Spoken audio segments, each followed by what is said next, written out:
देख रहे हैं न्यूज 7 हिंदी, राष्ट्र प्रथम। नमस्कार, मैं हूं प्रशस्ति तिवारी। आप देख रहे हैं न्यूज 7 हिंदी। यूपी स्पेशल की खास खबरों में आपका बहुत बहुत स्वागत है। शुरू करते हैं जो उन्नाव में क्रिकेट ग्राउंड से जुड़े मामले को लेकर उत्तर प्रदेश के पूर्व मंत्री और वरिष्ठ भाजपा नेता मोहसिन रजा ने उत्तर प्रदेश क्रिकेट व्यवस्था पर गंभीर सवाल खड़े किए। उन्होंने आरोप लगाया है कि राज्य में क्रिकेट विकास के नाम पर बड़े पैमाने पर वित्तीय अनियमितताएं हुई है। मोहसिन रजा ने दावा किया है कि वर्ष 2011 में बीसीसीआई की ओर से क्रिकेट ग्राउंड और अकादमी के विकास के लिए लगभग 21 करोड़ रुपए जारी किए गए थे, लेकिन आज भी मौके पर अपेक्षित निर्माण कार्य दिखाई नहीं देता है। उन्होंने ये सवाल उठाया है कि ग्राउंड कहाँ है, अकादमी कहाँ है। उन्होंने आगे कहा है कि संबंधित संस्था की बैलेंस शीट में 3 करोड़ रुपए से अधिक के विकास कार्य दर्शाए गए, लेकिन जमीनी हकीकत में इन दावों की पुष्टि नहीं होती है। आइए सबसे पहले हम आपको सुनाते हैं कि उत्तर प्रदेश के पूर्व मंत्री और वरिष्ठ भाजपा नेता मोहसिन रजा ने इसको लेकर क्या कुछ कहा है, सुनिए। ये तो Uttar Pradesh cricket company limited से पूछिए कि बीसीसीआई ने जो उनको 2011 में 21 करोड़ रुपया दिया था उत्तर प्रदेश के युवा प्रतिभावान क्रिकेट खिलाड़ियों के लिए एकेडमी और ग्राउंड बनाने के लिए, उस पैसे का कहां पर भ्रष्टाचार की भेंट चढ़ाया, कहां पर बंदरबाट हुई। और जो अभी हमने आपको उनकी बैलेंस शीट दिखाई है, जिस बैलेंस शीट में Uttar Pradesh cricket company limited ने लगातार अपनी बैलेंस शीट में इस जो अमुक धन है उसका 3 करोड़ रुपए से ज्यादा दिखाया है कि मैंने यहाँ काम कराया है। 3 करोड़ रुपए से ज्यादा का लगातार 4-5 साल तक उनकी बैलेंस शीट पर आया, क्योंकि 2017 से लेकर और अभी तक ये निर्माण चल रहा है। दिखाया कि निर्माण करा रहे हैं, तो निर्माण कहाँ हो रहा है हमें आपको इसलिए मैं लेकर आया हूं कि ताकि प्रदेश और देश की जनता को और हमारी जो क्रिकेट के लिए उत्थान के लिए इतनी बड़ी संस्था विश्व की बीसीसीआई, जो हर राज्य में चाहती है कि वहां के युवा प्रतिभावान क्रिकेट खिलाड़ियों को आगे बढ़ाकर देश और प्रदेश के लिए, प्रदेश और देश के लिए आगे बढ़ाया जाए, उनको अवसर दिया जाए कि ताकि उनकी प्रतिभा कहीं वंचित न रह जाए और वो स्थान न पा पाए। तो इसलिए इस तरह का धन देकर वहां पर ग्राउंड बनाकर, एकेडमी बनाकर उनको आगे बढ़ाने के लिए 100 करोड़ रुपए से ज्यादा तो खाली उत्तर प्रदेश को मिलता है हर साल, और ये अलग है, ये पैसा अलग दिया गया है। तो ये सारा बंदरबाट हो रहा है और चंद जनपद में Uttar Pradesh cricket company limited ने चंद जनपद में क्रिकेट को सीमित कर दिया है। हमारे उत्तर प्रदेश में 75 जनपद हैं, 25 करोड़ की आबादी का सबसे बड़ा राज्य है हमारा, आबादी की अगर बात की जाए। और वहीं पर अगर बात की जाए तो 75 जनपद हैं, 4-5 जनपद में क्रिकेट होता है और अपने चुनिंदा लोगों को ही इन्होंने जो डायरेक्टर्स हैं उसमें रखा हुआ है, और वही गवर्निंग बॉडी में उनके लोग हैं। तो ना तो उन्हें कोई जानता है ना वो किसी को जानते हैं। उन्हें तो भ्रष्टाचार करने के लिए लोगों को रखना था, वो उन्होंने रख लिए हैं। बाकी उत्तर प्रदेश के युवा प्रतिभावान क्रिकेट खिलाड़ी, उनका भविष्य क्या होगा, इससे उन्हें कोई मतलब नहीं है। उनका अपना भविष्य उज्जवल होना चाहिए, क्योंकि जो युवाओं के लिए पैसा आ रहा है भारतीय क्रिकेट कंट्रोल बोर्ड से, जो बीसीसीआई से आने वाला धन है, उसका कैसे बंदरबाट और लूट होती है, हम इसलिए यहाँ पर आए। ये तो अभी पहला खुलासा हम कर रहे हैं, जिसके प्रमाण भी आपको दिखाए हैं। जो इन्होंने balance sheet Uttar Pradesh cricket company ने दी है, वो बैलेंस शीट पर साफ दर्शाया है इन्होंने कि हमने 3 करोड़ रुपए से ज्यादा लिया है इस पर यहाँ निर्माण कार्य के लिए। तो यहाँ कौन सा निर्माण हो रहा है? जंगल देख रहे हैं सामने आप, ये पुराना खंडर देख रहे हैं, तो यहाँ कोई निर्माण तो हुआ नहीं है। और पैसा किसने खाया है, तो इसका हिसाब उत्तर प्रदेश और देश की जनता को और बीसीसीआई को देना होगा। और आपने इनकम टैक्स डिपार्टमेंट को भी बताया है कि हमने ये पैसा इस मद में खर्च किया है, तो 21 करोड़ रुपए का भी वो हिसाब नहीं है। फिर अभी आपने गाजियाबाद में भी ऐसे ही और कई बेनामी गुमनामी संपत्ति आपने खरीदने के नाम पर उसमें अपनी बैलेंस शीट में दर्शाया है कि और कई जहां आपने खरीदी, तो कहां खरीदी है, कहां पर हो रहा है। तो ये जो लूट का अड्डा बन चुका है Uttar Pradesh cricket company limited, हमें इसका पर्दाफाश भी करना है और वहां से ऐसे लोगों को निकाल फेंकने का काम करेंगे, उनको हटाएंगे और जांच कराकर उन पर कार्रवाई भी कराई जाएगी। क्योंकि अगर आप देखें तो वित्तीय अनियमितता का बहुत बड़ा मामला आ रहा है सामने, जो आपके सामने अभी हमने दिखाया। और साथ ही साथ अगर देखें तो खिलाड़ियों के साथ में जो अन्याय हो रहा है 75 जनपद के खिलाड़ियों के साथ में, तो ले दे के 3-4 जनपद में क्रिकेट समेटी आपने, और जो 75 जनपद के कम से कम 70 जनपद ऐसे हैं उत्तर प्रदेश के, जहां के प्रतिभावान युवा खिलाड़ी कहां जाएं, किस मंच पर जाएं, उनको मंच भी नहीं मिल रहा है। तो ये कहीं ना कहीं पूरी एक साजिश के तहत 2005 के बाद से इसको कंपनी लिमिटेड में लाया गया और जो संस्था के तहत उत्तर प्रदेश क्रिकेट एसोसिएशन चल रही थी वो आज वैसे ही पड़ी हुई है और अपनी एक कंपनी बनाकर चंद लोगों ने कंपनी बनाकर और बंदरबाट और लूट का काम किया है। तो इसकी जांच कराएंगे और उस समय तक ये लड़ाई अब जारी रहेगी जब तक के ऐसे लोगों को हम हटा नहीं लेंगे। और अभी फौरी तौर पर तो हमारी मांग है कि यहाँ पर एक प्रशासक नियुक्त हो उत्तर प्रदेश में और ये सीबीआई के हवाले जांच की जाए, क्योंकि और एजेंसियों के हवाले करने से कोई फायदा नहीं है, क्योंकि बहुत बड़ा मामला है। और जहां पर खास करके बीसीसीआई लगातार अगर उत्थान की बात कर रही है, कल्याण की बात कर रही है युवा क्रिकेट खिलाड़ियों के, वहीं पर अगर आप देखें तो शोषण और अत्याचार और उत्पीड़न का काम हो रहा है उत्तर प्रदेश क्रिकेट कंपनी के द्वारा, वहां पर बैठे हुए चंद लोगों के द्वारा। तो इनको हटाना है और बच्चों को मंच देना है जो हर जनपद में बैठे हैं, चाहे बलिया में बैठा हो, चाहे गाजियाबाद में बैठा हो, चाहे इलाहाबाद में बैठा हो, चाहे आपका लखनऊ और उन्नाव जहां आप खड़े हैं, यहां पर कौन सी क्रिकेट होती है।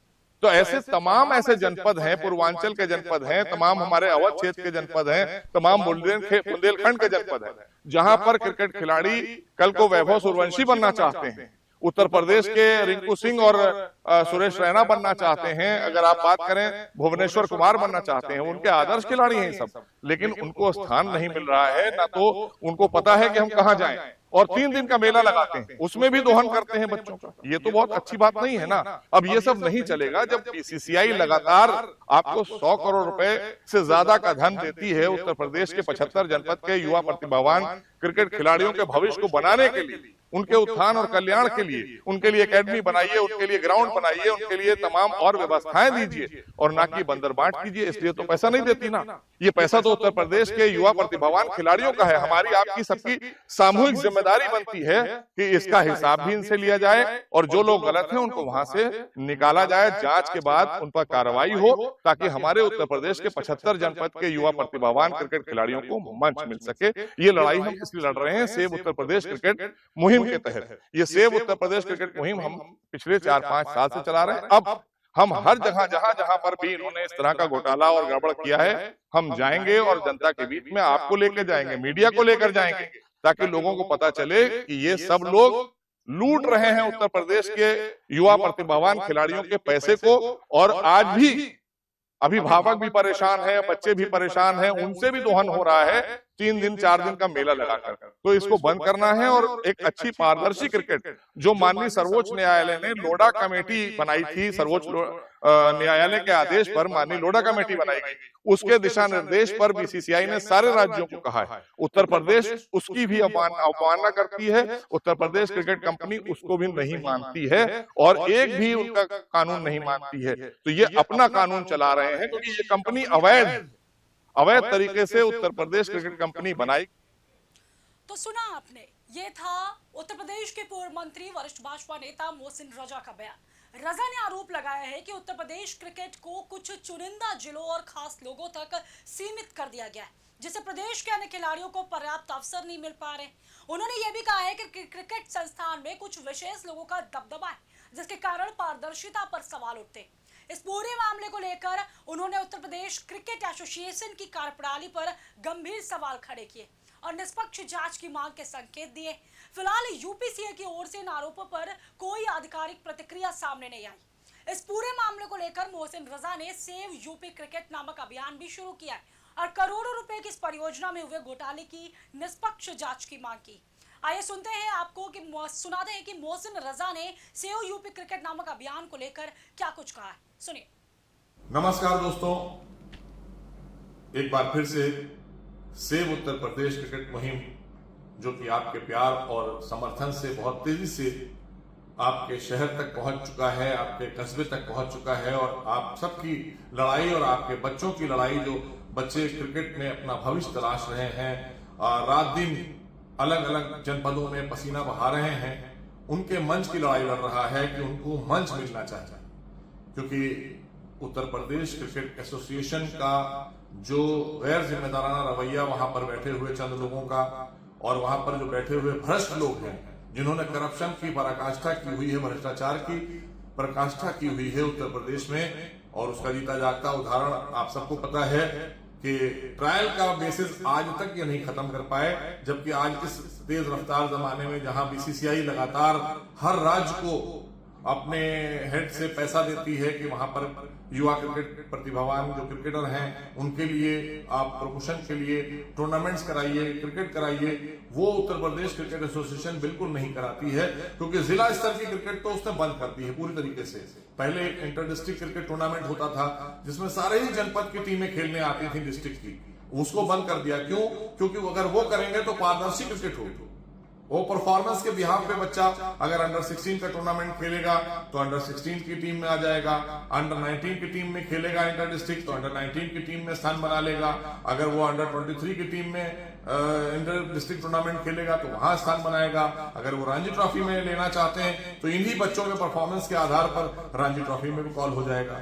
तो इसलिए जरूरी है कि इस भ्रष्टाचारी सिस्टम को उत्तर प्रदेश क्रिकेट एसोसिएशन के हम लोग किनारे करें, इनको निकाल फेंकें और नए सिस्टम को स्थापित किया जाए, जिससे कि जो मंशा है लोडा कमेटी का और जो मंशा है भारतीय क्रिकेट कंट्रोल बोर्ड बीसीसीआई का और जो हमारा मंशा है कि बच्चों को मंच मिलना चाहिए, क्रिकेट के लिए उनको मंच मिलना चाहिए, उनके जनपद में मिलना चाहिए, उन्हें दर दर भटकना नहीं चाहिए कि हम कहां जाएं। ये मंडलीय स्तर पर जो ट्रायल होते हैं ये हरगिज नहीं कबूल किए जाएंगे, इनको नहीं एक्सेप्ट किया जाएगा, इनको बंद करना होगा, क्योंकि ये हमारा ऐलान है साफ तौर पर कि हम प्रदर्शन के आधार पर बच्चों का सिलेक्शन चाहते हैं, ना कि 3 दिन के मेले के आधार पर कि आपने 3 दिन का मेला लगाया, 4 बॉलें किसी ने फेंकी, किसी ने 3 बॉलें किसी ने कैच कर ली, या किसी ने 3 बैट्समैन कोई बैट्समैन आया 3 बॉल खेली उसको हटा दिया आपने, तो कैसे आप तय करेंगे ये खिलाड़ी कैसा है?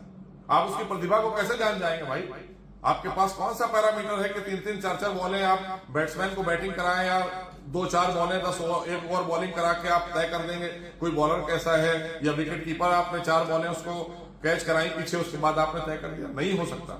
जब तक कि उसको मंच नहीं मिलेगा, जब तक कि उसको क्रिकेट मैच नहीं मिलेंगे, और डिस्ट्रिक्ट क्रिकेट एसोसिएशन जो भी हैं उनसे हम यही आग्रह करेंगे कि आप अपने यहाँ क्रिकेट कराइए और आप उस क्रिकेट के परफॉर्मेंस को अपलोड करिए इंटरनेट के जरिए, डिस्ट्रिक्ट क्रिकेट एसोसिएशन का परफॉर्मेंस अपलोड करिए। उस परफॉर्मेंस को हम बीसीसीआई को लेटर लिखेंगे कि उस परफॉर्मेंस के बिहाफ पर उत्तर प्रदेश क्रिकेट एसोसिएशन उन बच्चों को कॉल करेगा। ये 3 दिन का मेला लगाने के लिए मंडलीय स्तर पर क्रिकेट मेला नहीं लगेगा। आपसे फिर हम कह रहे हैं, और आप सबका जो समर्थन मिल रहा है, आप सबका प्यार मिल रहा है, उसके हम बहुत ऋणी हैं, आभारी हैं, और इस मुहिम को हम उस समय तक जारी रखेंगे जब तक कि यहाँ के सिस्टम को हम बदल नहीं लेंगे और पारदर्शी नहीं कर लेंगे, अच्छे क्रिकेट खिलाड़ियों के हाथ में नहीं दे देंगे, अच्छे ऑर्गेनाइजर्स के हाथ में अच्छी गवर्निंग बॉडी नहीं बना लेंगे, तब तक ये लड़ाई लड़ते रहेंगे इन भ्रष्टाचारियों के खिलाफ। क्योंकि यहाँ पर जो लोग बैठे हैं आज, जिनके हाथ में उत्तर प्रदेश की क्रिकेट एसोसिएशन है, ये नौसिखिए लोग हैं, इन्हें कुछ नहीं पता, इन्हें सिर्फ एक चीज पता है कि कैसे दोहन किया जाएगा। एक अभिभावक किस तरह से अपने बच्चे को अपने छोटी सी तनख्वाह में या छोटे से कारोबार में पैसे जोड़कर वो भारत के लिए या प्रदेश के लिए तैयार करना चाहता है कि वो प्रदेश और देश के लिए क्रिकेट खेले, और वहां पर ये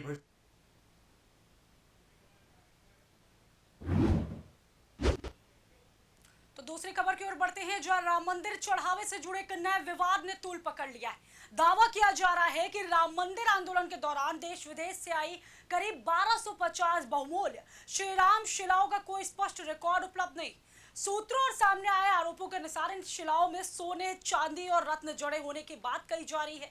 इसके साथ ये भी दावा किया जा रहा है कि इनमें से कुछ सबसे कीमती शिलाएं मॉरिशस और मुंबई के एक व्यापारी द्वारा दान की गई थी, जिनमें हीरे जड़े होने का उल्लेख भी सामने आ रहा है। आरोप है ऐतिहासिक और धार्मिक महत्व की भेंटों का पूरा हिसाब किताब और निगरानी व्यवस्था स्पष्ट नहीं है, जैसे इनके गायब होने या रिकॉर्ड न मिलने के लेकर कई तरह के सवाल भी खड़े हो रहे हैं। इसके साथ ही श्री राम जन्मभूमि मंदिर निर्माण समिति के अध्यक्ष नृपेंद्र मिश्रा ने अयोध्या राम मंदिर चंदे में हेराफेरी के आरोपों की 3 सदस्यीय एसआईटी जांच पर कहा है कि राज्य सरकार ने जिस गति से यह निर्णय लिया है वो प्रसन्नता की बात है। आइए सबसे पहले हम आपको सुनाते हैं श्री राम जन्मभूमि मंदिर निर्माण समिति के अध्यक्ष चंपत राय ने क्या कुछ कहा। भी एसआईटी गठित हो गई, लेकिन लोग अफवाह फैला रहे हैं, क्या अपील करते हैं आप?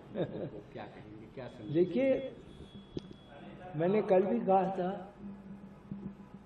राज्य सरकार ने जिस गति से यह निर्णय लिया है वह अपने में प्रशंसा की बात है। शनिवार को निर्णय हुआ, कल रविवार था, तो जो तीनों सदस्य हैं उनको अभी जो विज्ञप्ति है, क्योंकि विज्ञप्ति के साथ टर्म ऑफ रेफरेंस है, वो संभवतः आज 10 बजे मिलेगी उनके कार्यालय में।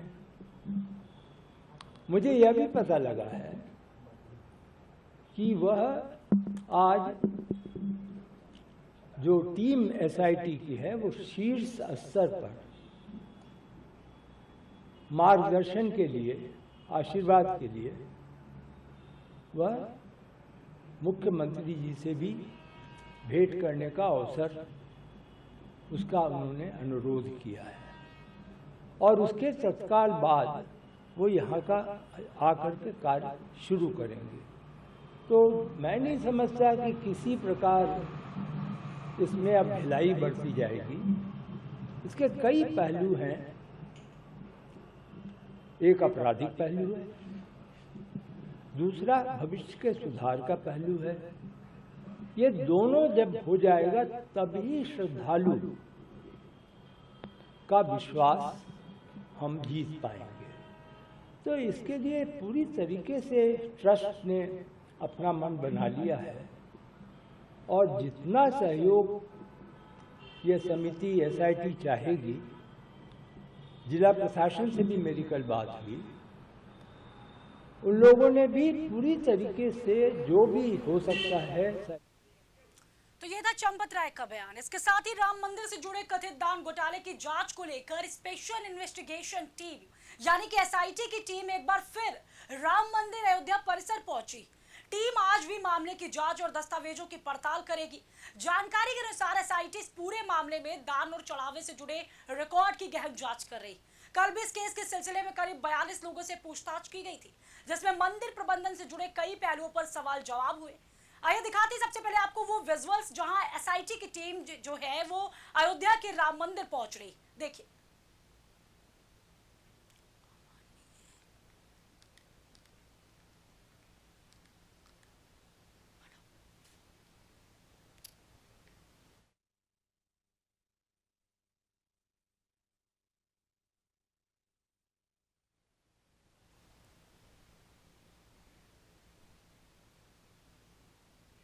तो देखा आपने, जहां राम मंदिर चंदे की जांच पर समाजवादी पार्टी नेता शिवपाल यादव का भी एक बयान सामने आया है, जिसमें उन्होंने इसमें भारी गबन होने की बात कही है, साथ ही इसके निष्पक्ष जांच कराई जाने की मांग भी की है।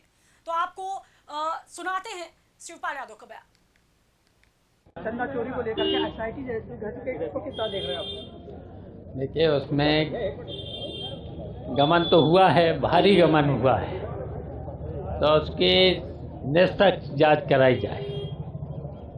एसआईटी गठित कर रही है, कल मंदिर पहुंचे थे कुछ लोग, तो जांच होना चाहिए, निष्पक्ष जांच होना चाहिए। चंदा चोरी को लेकर के एसआईटी गठित को किस तरह देख रहे हैं आप?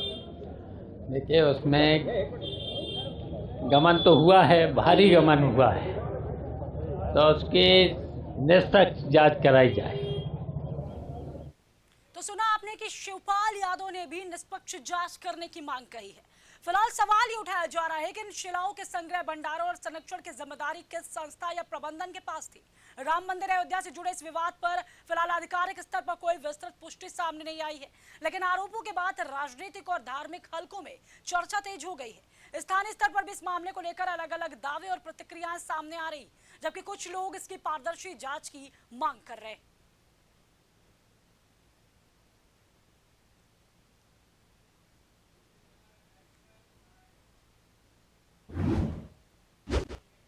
वहीं आगे खबर की ओर बढ़ते हैं, जहां पर एआईएमआईएम प्रमुख असदुद्दीन ओवैसी ने इंडिया गठबंधन को लेकर एक बड़ा बयान दिया था।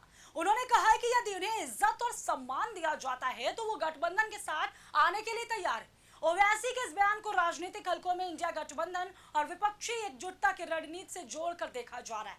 उन्होंने संकेत दिया कि भारतीय जनता पार्टी को रोकने के लिए विपक्षी दलों का एकजुट होना जरूरी है। इस संदर्भ में उन्होंने गठबंधन की संभावना पर बात की। ओवैसी के इस बयान के बाद राजनीतिक चर्चाओं में फिर से ये सवाल उठने लगा कि क्या विपक्षी दलों के बीच व्यापक एकता संभव है या मतभेद इसकी राह में बाधा बने रहेंगे।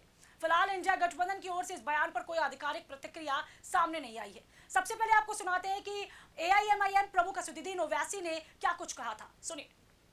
अगर कोई दोबारा बीजेपी को सत्ता में आने को रोकने की ये कोशिश करता है तो मैं यहां पर खड़े होकर कह रहा हूं कि मजलिस इत्तेहादुल मुस्लिमीन उनका साथ देने के लिए तैयार है। अगर इज्जत के साथ बातचीत होगी, हिस्सेदारी की बातचीत होगी तो मजलिस और ओवैसी तैयार है। मगर अगर तुम बीजेपी को रोकने के नाम पर मुझसे और मटेरा की जनता से कहोगे कि तुमको दरी बिछाना पड़ेगा, अब दरी नहीं बिछाई जाएगी, अब हिस्सेदारी और तो वहीं एआईएमआईएम प्रमुख असदुद्दीन ओवैसी के हालिया राजनीतिक बयान के बाद में उत्तर प्रदेश सरकार के मंत्री ओम प्रकाश राजभर ने प्रतिक्रिया देते हुए एक बड़ा बयान दे दिया। उन्होंने ओवैसी की राजनीति और उनके कामकाज की सराहना करते हुए विपक्षी दलों पर निशाना साधा है। राजभर ने कहा है कि उनकी पार्टी है अपने समाज की बेहतरी के लिए, अपने समाज के उत्थान के लिए काम कर रहे, कम से कम नफरत नहीं सिखा रहे। उन्होंने आगे समाजवादी पार्टी और कांग्रेस पर आरोप लगाते हुए कहा है कि ये दल मुसलमानों के बीच नफरत फैलाने का काम करते। राजभर ने यह भी कहा है कि सपा और कांग्रेस मुसलमानों में सिर्फ नफरत फैलाती है। आइए आपको सुनाते हैं कि मंत्री ओम प्रकाश राजभर ने क्या कहा है, सुनिए उनका बयान। अब यूपी में असदुद्दीन ओवैसी ने भी अपनी चुनावी प्रक्रिया शुरू कर दी है, कैसे देख रहे हैं? उनकी पार्टी है और अपनी पार्टी का मालिक वो हैं, तो अपने समाज की बेहतरी के लिए, अपने समाज के उत्थान के लिए काम कर रहे हैं अपना। वो भी अब कांग्रेस हो, सपा हो, खाली मुसलमानों को नफरत सिखाते हैं, वोट लेते हैं, तो कम से कम वो नफरत तो नहीं सिखा रहे हैं। ये कह रहे हैं ना कि भाई हमारा भी अधिकार है, हमारा भी हिस्सा है, लोकतंत्र है। तो क्या लगता है सर, इससे विपक्षी कांग्रेस और सपा को क्या नुकसान हो सकता है? अरे सपा कांग्रेस वाले तो खुद है सबके कदम कम वोट मत दे, घूम घूम कर आवत हुए सब सपाई, मतलब इस स्तर तक उतर गए हैं। या बताओ, भाटी के बयान को ले लो, ब्राह्मण की तुलना वेश्या से कर दिया, जाट गुजर की महिलाओं के साथ क्या अभद्र टिप्पणी कर दिया। अभी परसों नरसों देखो हरदोई में सपा का जिला अध्यक्ष क्या बयान दिया है। यही वोट लेंगे। अभी जौनपुर में 15 को शादी थी, 14 को मार को उलाट दिए यादव जी लोग, बेचारी थाने में गिरा रहे कि भैया शादी हमारी यहाँ है, हमारी सुरक्षा करिए। वो करें शादी हम। तो सुना आपने कि राजभर ने कहा है कि वे कम से कम नफरत नहीं फैला रहे। समाजवादी पार्टी और कांग्रेस कभी नहीं चाहेंगे कि हम मान लें कि मुसलमानों के नेता ओवैसी हैं। राजभर के इस बयान के बाद प्रदेश की राजनीति में एक बार फिर बयानबाजी तेज हो गई है और सियासी हलचल बढ़ गई है।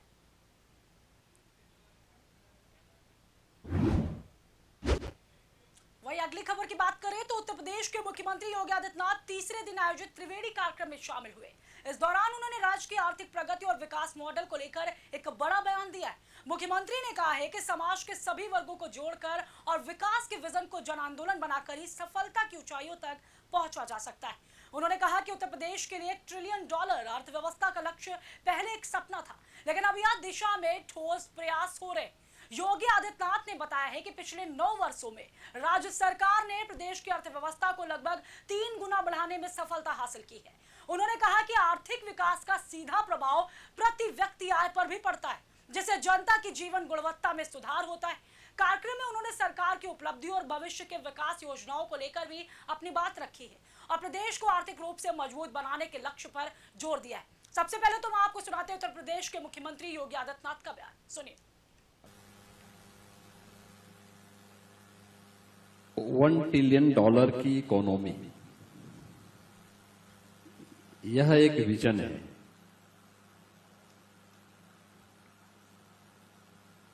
देश के प्रति हमारी जिम्मेदारी का एहसास कराने का एक तरीका भी, लेकिन केवल सरकार के स्तर पर प्रयास करने से नहीं होगा। इसमें समाज के सभी पक्षों को जोड़ करके उस विजन को एक जन आंदोलन बना करके हम उसको सफलता की उन ऊंचाइयों तक पहुंचा पाएंगे। उत्तर प्रदेश के लिए यह एक सपना था, कोई सोचता भी नहीं था। 2017 के पहले $1 ट्रिलियन की इकोनॉमी के बारे में कोई सोचे, ये एक सपना था। और मैं आपको बता रहा हूं कि आज हर व्यक्ति कहता है यह एक हकीकत बन चुकी है। पिछले 9 वर्षों में हमारी सरकार ने उत्तर प्रदेश की इकोनॉमी को 3 गुना करने में सफलता प्राप्त की। हम लोग जब 17 में आए थे तो 16-17 में उत्तर प्रदेश की जो जीडीपी थी वह मात्र 12 लाख करोड़ की थी। 25-26 में यानी मार्च 26 में यह बढ़कर के 36 लाख करोड़ को पार कर गई है। इकोनॉमी केवल बढ़ती नहीं, पर कैपिटा इनकम पर भी इसका असर पड़ता है। प्रति व्यक्ति आय 16-17 में यूपी के अंदर कुल 43,000 रुपये थे, आज यह 1,29,000 ये पार कर चुका।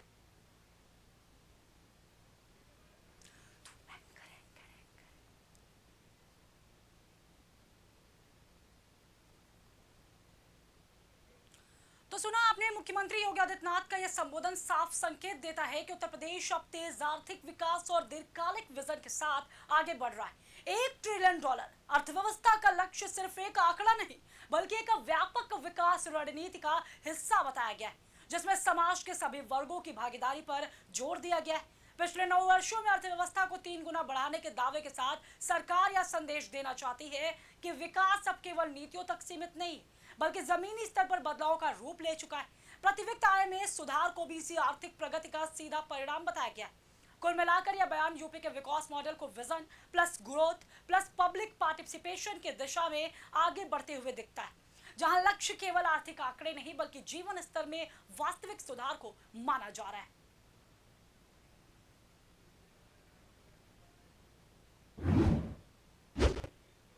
वहीं अगली मुख्य खबर की बात करें तो राजधानी में मेट्रो नेटवर्क के बड़े विस्तार की योजना सामने आई, जिसके तहत आने वाले वर्षों में शहर और आसपास के क्षेत्रों को जोड़ने का व्यापक मास्टर प्लान तैयार किया जा रहा है।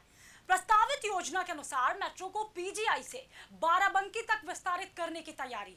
इसके साथ ही राजधानी में करीब 10 नए मेट्रो कॉरिडोर विकसित किए जाने की बात सामने आई है। इस योजना में पीजीआई और मोहनलालगंज तक मेट्रो कनेक्टिविटी बढ़ाने का भी प्रस्ताव शामिल किया गया है। इसके साथ ही आपको बता दें कि अलावा बख्शी का तालाब और बाराबंकी तक मेट्रो नेटवर्क विस्तार की रूपरेखा पर काम चल रहा है। साथ ही उन्नाव, संडीला और इंटौजा जैसे क्षेत्रों को भी मेट्रो नेटवर्क से जोड़ने की तैयारी बताई जा रही। सूत्रों के मुताबिक पता चला है कि इस पूरे विस्तार परियोजना पर लगभग 30,000 करोड़ रुपए का खर्च आने का अनुमान है। इसे अगले 10 वर्षों में चरणबद्ध तरीके से पूरा किया जाएगा। योजना में एयरपोर्ट, मुंशी पुलिया, मेट्रो लाइन के आगे विस्तार का भी प्रस्ताव शामिल है। इससे कुछ दिन पहले ही उत्तर प्रदेश की राजधानी लखनऊ को कैबिनेट विस्तार से मंजूरी मिली थी, जिसमें उत्तर प्रदेश सरकार मंत्री सुरेश खन्ना ने इसे हरी झंडी दिखाई थी। आइए सुनाते हैं आपको कि उन्होंने क्या कुछ कहा था, सुनिए। Uttar Pradesh metro rail corporation limited द्वारा संदर्भगत भूमि को निःशुल्क आवंटित हस्तांतरित किए जाने का अनुरोध किया गया था। ये नजूल भूमि में से 550 वर्ग मीटर भूमि Uttar Pradesh metro rail corporation limited को जो सर्किल रेट था उसको छूट प्रदान करते हुए उनको दे दी गई। Uttar Pradesh metro rail corporation limited. तो सुना आपने कि उत्तर प्रदेश सरकार मंत्री सुरेश खन्ना ने इसको मेट्रो को, ये जो मेट्रो परियोजना है, इसे हरी झंडी दिखाई थी। साथ ही विस्तार पूरा होने के बाद में करीब 35 से 40 लाख लोगों को सीधा लाभ मिलने की संभावना जताई जा रही। स्टेशनों पर पार्किंग, ई बाइक और ई साइकिल जैसी सुविधाएं भी विकसित करने की योजना है। तो वहीं दूसरे चरण के निर्माण कार्य से जुलाई से शुरू करने की तैयारियां भी बताई जा रही हैं। HERO hero. पापा, ये हीरोज कौन होते हैं? हीरोज हर जगह होते हैं, फिल्मों में, फिल्मों के बाहर भी। और ये हीरोज दिखते कैसे हैं? हीरोज सबसे अलग होते हैं लेकिन अलग दिखते नहीं। हीरो टॉल होते हैं कि शॉर्ट होते हैं? वो खाना खाते हैं कि नहीं? स्कूल जाते हैं कि नहीं? वो पढ़ाई करते हैं कि नहीं? ये हीरोज भी होमवर्क करते होंगे क्या? वो कुकीज खाते हैं क्या? पापा, ये हीरोज करते क्या है? वो आपके साथ रहते हैं और आपको प्रोटेक्ट करते हैं। बाय। फिर तो आप ही मेरे हीरो हुए, क्योंकि आप ही मुझे प्रोटेक्ट करते हो। लेकिन इस घर में एक और हीरो है जो हमेशा आपको सेफ रखता है। मुझे तो कहीं नहीं दिख रहा। हीरोज हमेशा दिखाई दे ये जरूरी नहीं है। वो सिर्फ पर्दे के आगे ही नहीं, दीवारों के पीछे भी हो। गैलेंट एडवांस टीएमटी सरिया, इसकी ताकत बने घर की ढाल और इसकी फ्लेक्सिबिलिटी रखे घर को सॉलिड सालों साल। गैलेंट एडवांस 500D टीएमटी, निर्माण का रियल हीरो। सॉलिड भी, फ्लेक्सिबल भी। Gallant TMT. HER